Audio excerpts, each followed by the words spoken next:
समस्त को नमस्कार। जय जगन्नाथ। ये कार्यक्रम रो मुख्य उद्योक्ता सुचिस्मिता महाराणा मैडम ये परिसर को जो प्रोवाइड करिसंती आरसीएम रो तांकर डायरेक्टर डॉक्टर दास जे कि एम्स रो ऑन्कोलॉजिस्ट एवं डॉक्टर जगन्नाथ आमर बागची पैलेटिव केयर रो आसीचंती एवं आपण मान सहित निश्चित भाव में इंटरेक्शन करिवे। आमे 4 फेब्रुआरी वर्ल्ड कैंसर डे पालन करथाउ। आ ये मासटा सारा आमे कैंसर अवेयरनेस कैंपेन पाई कार्यक्रम विभिन्न जगह रे करा होछु। ये सभागार रे उपस्थित थिबा समस्त आमंत्रित अतिथि सुधीबृंद कॉलेज रो स्टूडेंट गणमाध्यम रो प्रतिनिधि समस्त को मोर अनेक अनेक शुभेच्छा। संकल्प रु सुस्तायु नेशनल कैंसर प्रिवेंशन मंथ 2026 ये बहिटी जस्ट गुडे ओवरलुक करथि। दुईटा दिग प्रति हमकु कैंसर अवेयरनेस में काम करिवा को पड़िबो। गुर्त हला अपन जो दुई जन गेस्ट को डाक्चन डॉक्टर दास एम्स रो ऑन्कोलॉजिस्ट एवं पैलेटिव केयर शंकर बागची रो गोटे हला जे कैंसर प्रिवेंशन पाई आमे कोन करिवार आवश्यकता अछि, कैंसर केमिति न होबो। अन्य दिगटी हला जे इंटरवेंशन कैंसर न होबा पाई हमर पब्लिक अवेयरनेस इंटरवेंशन प्रोग्राम एवं तृतीय पार्ट टी हला जे कैंसर जदि हे गला थर्ड स्टेज की फोर्थ स्टेज हे गला ताहले ताको पैलेटिव केयर केमिति करा जिवो एवं दुई जण जाका जणे ऑन्कोलॉजिस्ट एवं पैलेटिव केयर दुई जण को आपण डाकचंती एवं निश्चित भाव रे तांको सहित आपनकर इंटरेक्शन हबो एवं मैडम सुचिस्मिता महाराणा तांकर उद्यम रे जो कार्यक्रम करूछंती निश्चित भाव रे या गटे आगो दि तीनटा दिग आमे कैंसर प्रिवेंशन ताई कोन करिवार आवश्यकता अछि। एटा हला सबुथरु बड़ दिग। इधर गोटे आर्टिकल टे अछि मु देखुतली ये आर्टिकल देखला परे मोर मने पड़ला मेद बहुलता कर्कट रोगर एक नीरव निमंत्रण की। भारत वर्षर यशस्वी प्रधानमंत्री नरेंद्र मोदी जी तांकर मन की बात कार्यक्रम रे दीटा कथा एबे कहउछंती सुनुथिबे आपण माने। गुरुत हला जे मन की बात कार्यक्रम रे मेद बहुलता मोटापा कमेवार आवश्यकता अछि। दुई नंबर कथा हला जे हमर डेली फूड हैबिट रे तेल खाइबार कम करिवार आवश्यकता रहिछि। आ गुटे कथा हला जे आमे निजुको जदि भल पाउथबा निजे सुस्थ रहिबा पाई हेले डेली आमे निज शरीर पाई 20 रु 30 मिनिट देबा। आ ये कार्यक्रम को जे सबु बेले करिवो निरंतर भाव रे जदि करिवो निश्चित भाव रे ता देह रे कैंसर हबार आशंका बहुत कमी जाई पारे। तेनु ए अवेयरनेस कैंपेन माध्यम रे मु अनुरोध करिवि जे आपण माने ई तीनटा जिंस प्रति निश्चित भाव रे ध्यान देबे। तापर हला जे इंटरवेंशन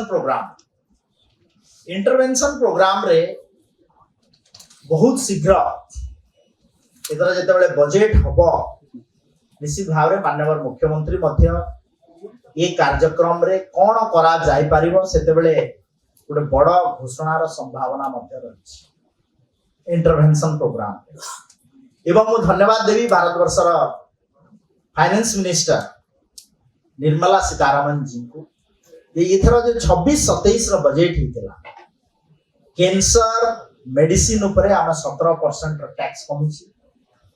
ता सहित कैंसर केयर इंस्टीट्यूट सबु डिस्ट्रिक्ट हेडक्वार्टर रे करिया पाई सरकार कथर व्यवस्था करा जाउछि।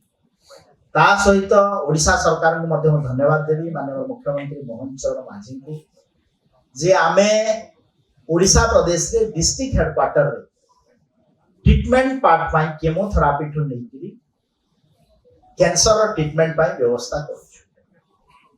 आ गोटे पार्ट हला जे जहा को धरंतु third stage fourth stage most of the cancer patient केतेबेले डिटेक्ट होउची थर्ड फोर्थ स्टेज बेल को आस्तुबो एवं आगामी 6 मास किंबा 7 मास भितरे पेशेंट रो जीवन जीवाटा थय ताकू से जेते समय बंचिबो ताकू पेलेटिव केयर केमती दिया जाय पारिबो तापरे जेतेबेले आपण विशेष भाव रे शंकर बागचीर इंस्टीट्यूट जो आछंती ताको सहित इंटरेक्शन करले जानि पारिबो।